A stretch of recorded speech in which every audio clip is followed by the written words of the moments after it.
I think as a follow-up to that, a lot of the noises I've been hearing, both in the United States and here in Europe, is on a similar train that you have a problem with China on the border. It's been going on for decades now. It is getting worse. What position does that leave you in when it comes to seeking support if further incursions are done, further skirmishes happen at the border or within the border, to kind of echo what's happening in Ukraine in terms of sovereignty issues that are being raised? Sorry, do you mind if I interrupt you here? No, please do. But I want to come back to a question, the crux of the question, which I asked a few people in the political circles, in the financial circles. What's your big question? And one of the foremost geopolitical strategists on Wall Street sent me this question for you. Mm-hmm. And the question is simple.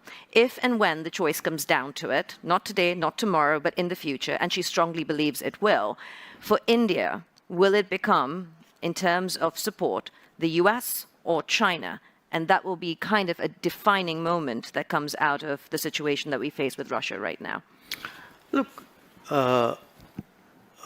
number one, why I wanted to interrupt you in a way. I mean, I'm partly reacting to the previous observation. Somewhere Europe has to grow out of the mindset that Europe's problems are the world's problems. But the world's problems are not Europe's problems.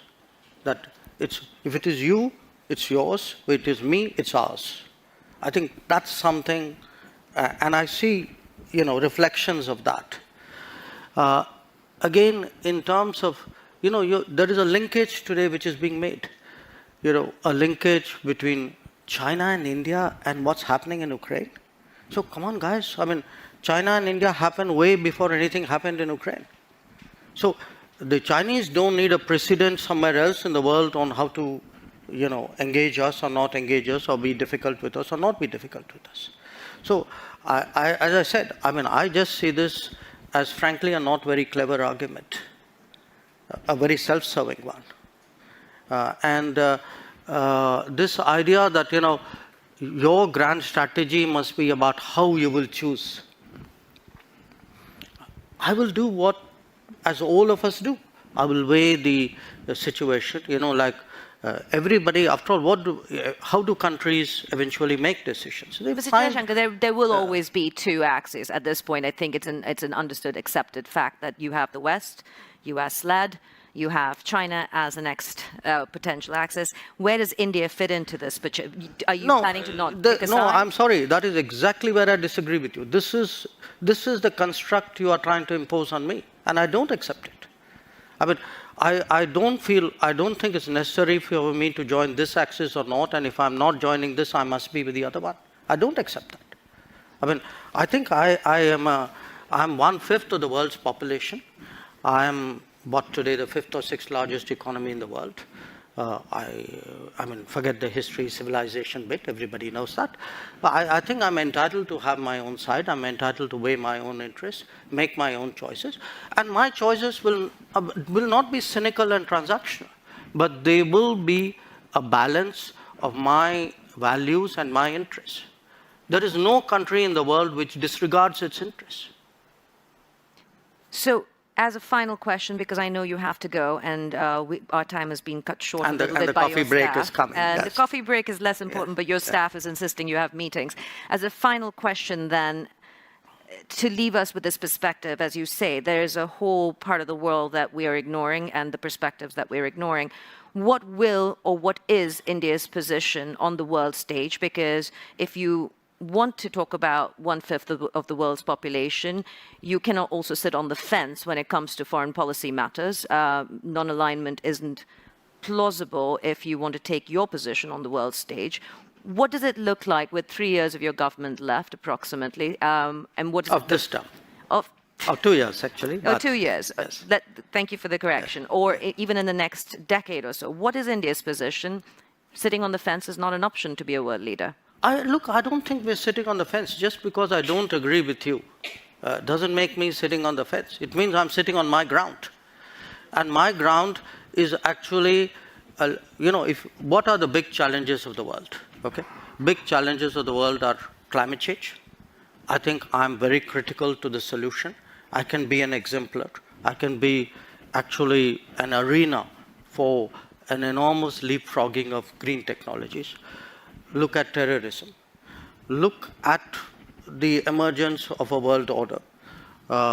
Look at security. Look at sustainable development goals. I mean, you take any and all of the big challenges of the world, some part of the answer either comes out of India, can be contributed to India. And again, I hate to say, it's a bit like a broken record, but look, a lot of things are happening outside Europe. We have, partly because of climate change, for a lot of humanitarian, natural disasters, humanitarian responses. In our part of the world today, a lot of people look to us to help out. The days when they expected Europe to come, which Europe did at the 2004 tsunami. The difference today is nobody's even thinking of that anymore.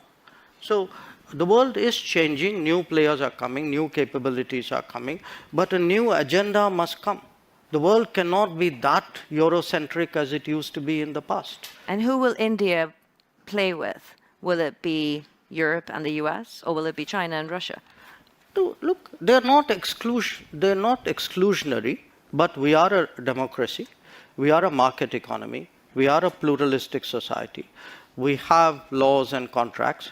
We have positions on international law.